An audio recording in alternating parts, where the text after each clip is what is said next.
Bonjour à tous, c'est Alexandra d'Astrologie Guidance de Vie. Je vous retrouve aujourd'hui pour parler du positionnement des planètes dans la maison 12.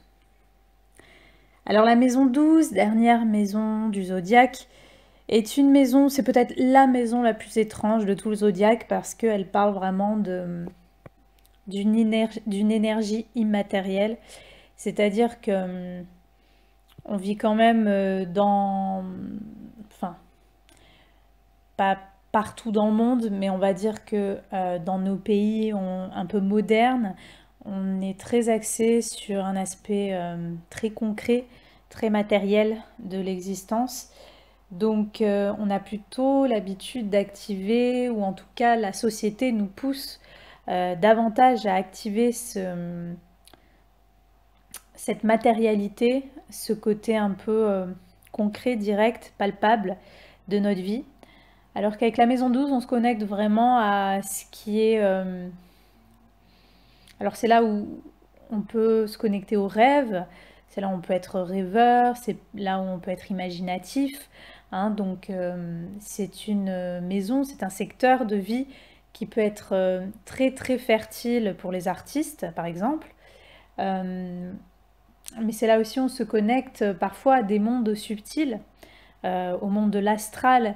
On peut sentir et capter des choses que pas tout le monde ressent.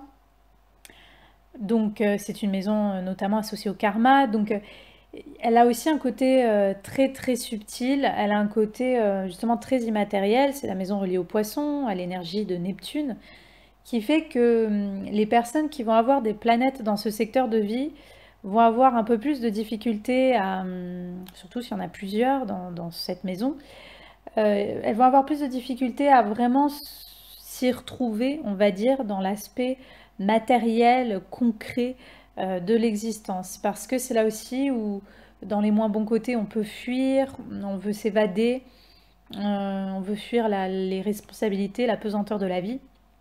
Mais c'est là notamment où on peut se connecter à des choses, on peut ressentir des choses qui ne sont pas forcément explicables ou compréhensibles. Donc c'est une maison un peu complexe parce qu'elle parle vraiment voilà, de cette dissolution en fait, de cette unité avec tout et de cette dissolution matérielle. Donc voilà.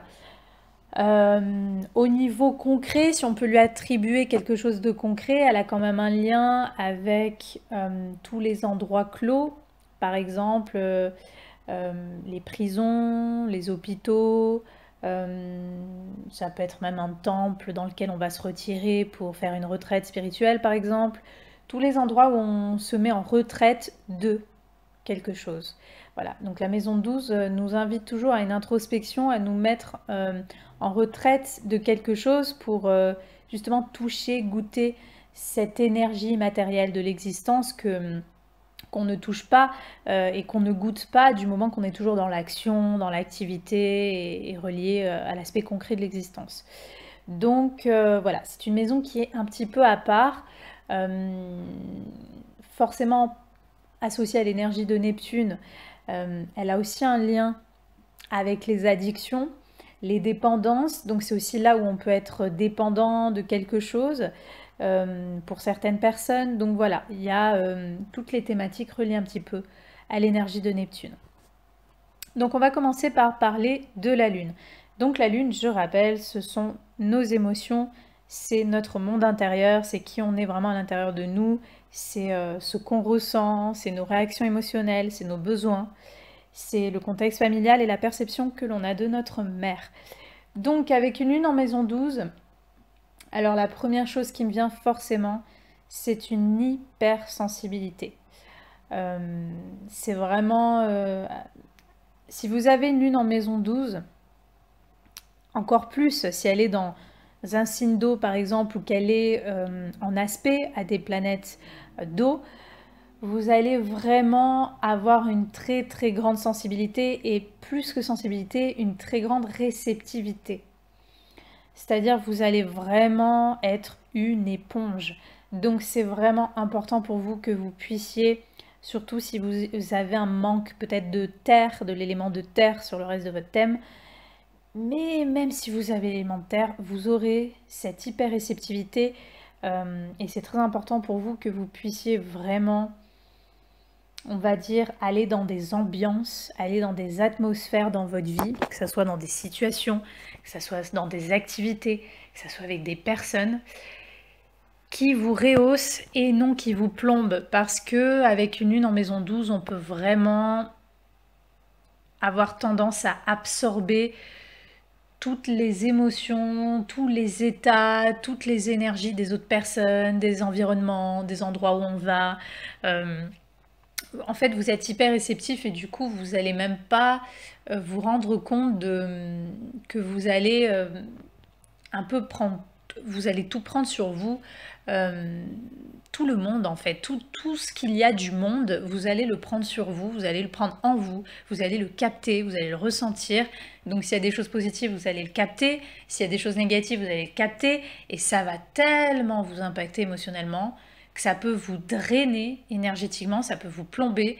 C'est pour ça qu'il est très important, si vous avez une lune en maison 12, dû à votre énorme réceptivité et sensibilité, que vous puissiez vraiment faire attention à dans quelle ambiance, dans quel environnement vous êtes. Alors au niveau du contexte familial, si cette lune est mal aspectée, il est possible qu'il y ait eu des absences, des manques. Peut-être vous avez été dans une famille où vous avez peut-être eu une mère qui a souffert d'addiction, de dépendance, qui était enfermée, ou peut-être qui s'est sacrifiée pour la famille, pour vous, ou peu importe, peut-être pour son métier. Enfin, c'était quelqu'un qui se sacrifiait, ou tout simplement qu'elle était absente. Peut-être que l'environnement familial ou la mère paraît lointaine, floue.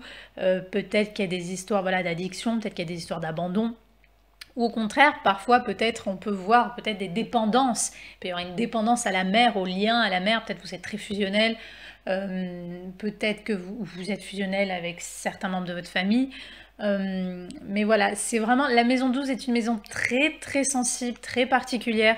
C'est pour ça que les aspects à cette lune vont tout dire en fait. Et le signe et les aspects vont tout dire sur comment vous percevez votre mère, comment vous avez vécu votre contexte familial lorsque vous étiez enfant.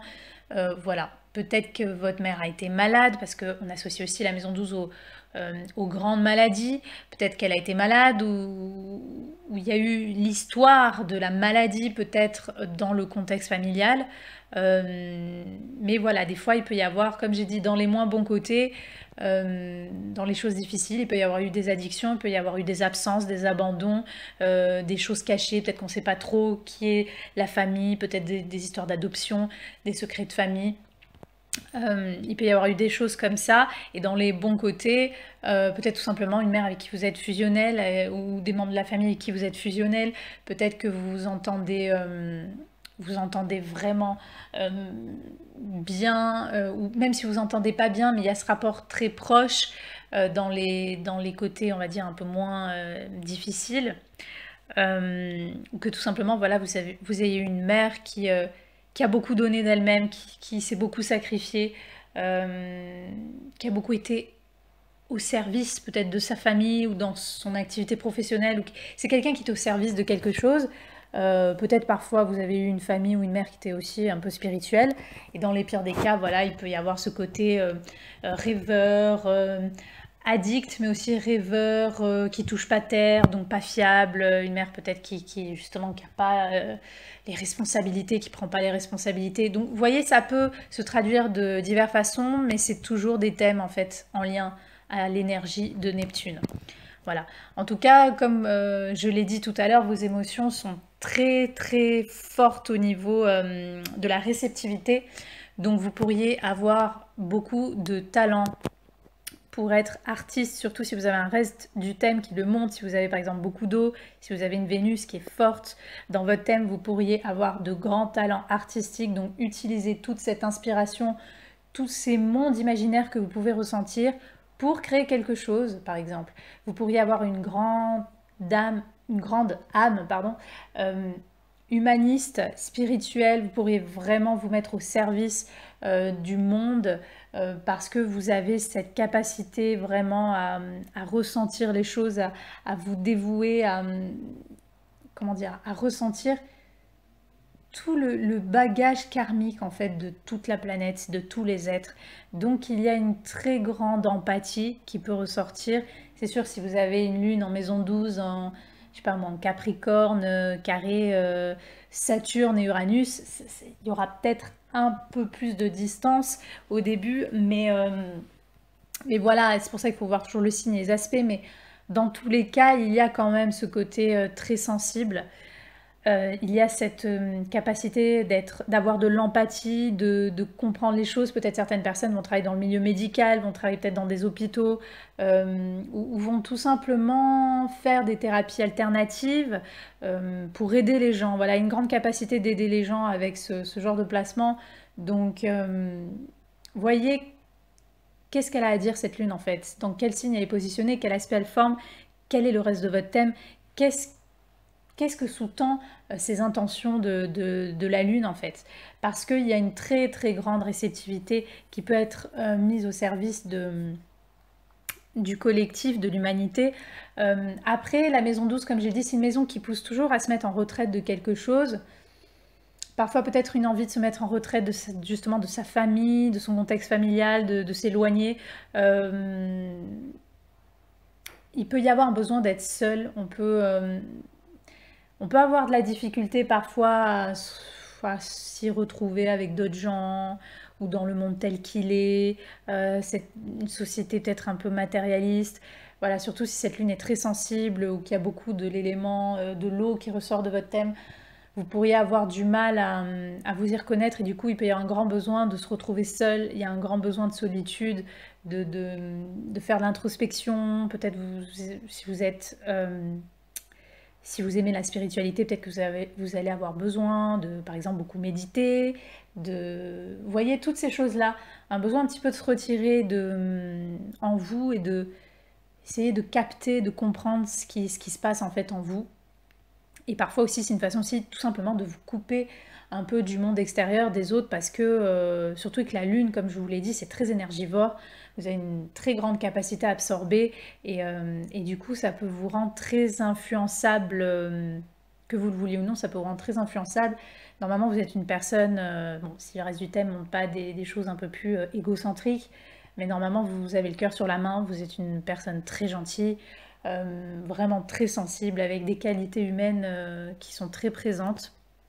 Donc forcément, il y a quelque chose à utiliser de ces qualités humaines, il y a quelque chose à utiliser de cette sensibilité. Toute cette sensibilité, cette hyper-réceptivité doit être mise au service de quelque chose de plus grand, de plus... comment dire, qui va dans le sens de certaines valeurs humaines et peut-être plus de cœur, de ressenti, d'intuition que juste d'être mise au service d'un truc super concret, d'un côté matérialiste. Parce que vous, c'est pas votre chemin. Vous, votre chemin, c'est vraiment de vous connecter à cette subtilité de l'existence. Donc cette subtilité, elle peut se retrouver dans l'inspiration qu'ont les artistes, comme je l'ai déjà dit. Elle peut se retrouver dans le fait d'avoir un côté tellement humain qu'on va aider les autres. On va faire des activités professionnelles ou non, peu importe, mais on va faire des activités où on va aider les autres.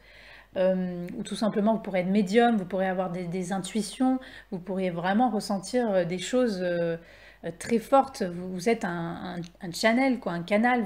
Vous pouvez réceptionner des choses qui ne viennent pas de cet aspect matériel, de ce monde concret, mais qui viennent d'autres, on va dire, réalités. Ça vient du subtil, donc ça vient du senti. Donc faites confiance à votre intuition. Et surtout, apprenez à vous couper un petit peu des autres, enfin, apprenez à vous couper des environnements et des personnes que vous sentez que ça vous tire vers le bas, ça vous draine. Parce que comme je l'ai dit, vous pourriez attirer naturellement de toute façon, parce que de toute façon, chaque personne se parle d'énergie en énergie. Hein. Avant d'être dans le concret, on a tous, on s'attire et on se repousse avec enfin, au niveau énergétique, au niveau de l'inconscient. Donc vous pourriez de toute façon attirer beaucoup de situations et de personnes qui ont besoin d'aide, qui ont besoin de, inconsciemment, même sans qu'elles le veuillent, mais qui vont vous drainer en fait. Donc il faut que vous appreniez à vous couper parce que sinon vous allez rentrer soit dans le rôle de victime, soit dans le rôle de sauveur. Donc voilà, c'est très important que vous puissiez aussi vous couper parfois et vous retirer en vous justement de faire ces introspections qui peuvent vous être très salutaires parce que vous allez beaucoup capter des choses et voilà. Faites juste attention si cette lune, encore une fois, est... Enfin, si le reste du thème montre un peu l'élément de l'eau, tout ça, faites un peu attention aussi aux addictions parce que certaines personnes avec la lune en maison 12 peuvent vraiment souffrir de dépendance. Ça peut être la dépendance affective, ça peut être la dépendance à des substances, des médicaments, ça peut être à des drogues, à des voilà, à l'alcool, ça peut être des dépendances même à plein d'autres choses, ça peut être à des jeux, ça peut être certaines autres personnes, ça va être à la nourriture, enfin peu importe, hein, les dépendances sont multiples, mais vous pourriez avoir une tendance justement à la dépendance. Donc voilà, et niveau santé, voilà, surtout si la lune est mal aspectée, faites attention à tout ce qui est digestif, tout ce qui est pour les femmes, tout ce qui est euh, ovarien, les seins, euh, tout ce qui est les liquides justement dans le corps, à comment vous vous alimentez, voilà. En tout cas, voilà, une grande sensibilité, une grande réceptivité, une grande capacité de faire du bien et d'aider. La lune, c'est pour les hommes, je l'ai déjà dit, c'est la femme que vous pouvez avoir, que vous pourriez attirer. Donc peut-être que vous allez rencontrer votre femme dans un milieu clos. Je ne sais pas si vous allez faire une retraite quelque part ou si vous allez être malade, vous allez être à l'hôpital. Euh, voilà, dans un endroit un peu reculé, fermé, peut-être sur Internet, dans le monde virtuel, peut-être vous allez rencontrer votre femme dans quelque chose qui a un lien avec la spiritualité, peut-être ça sera une femme artiste, peut-être ça sera une femme qui a besoin d'aide, donc attention, là aussi le rôle sauveur, machin.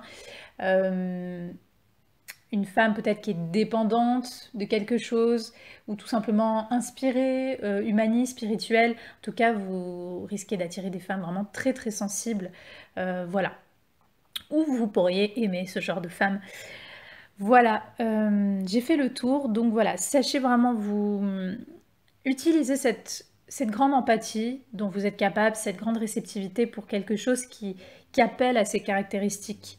Donc que ça soit quelque chose de l'aide à l'autre, thérapeutique, médical, peu importe, que ça soit quelque chose d'artistique si vous êtes plus porté sur l'art, que ça soit quelque chose même qui en appelle à une intuition, des activités qui en appellent à des intuitions, peu importe ce qui résonne en vous, mais vraiment utiliser cette grande sensibilité pour justement de cette façon un peu ouverte comme le veut cette énergie neptunienne, c'est-à-dire qu'elle nous renvoie à l'unité. Donc utiliser ce côté amour maternel pour l'humanité. Mais ne vous sacrifiez pas trop, ne vous... faites attention, c'est toujours pareil, trouver le juste milieu entre trop se sacrifier, trop donner, trop accepter, trop pardonner, parce que ça peut être le risque aussi. Voilà.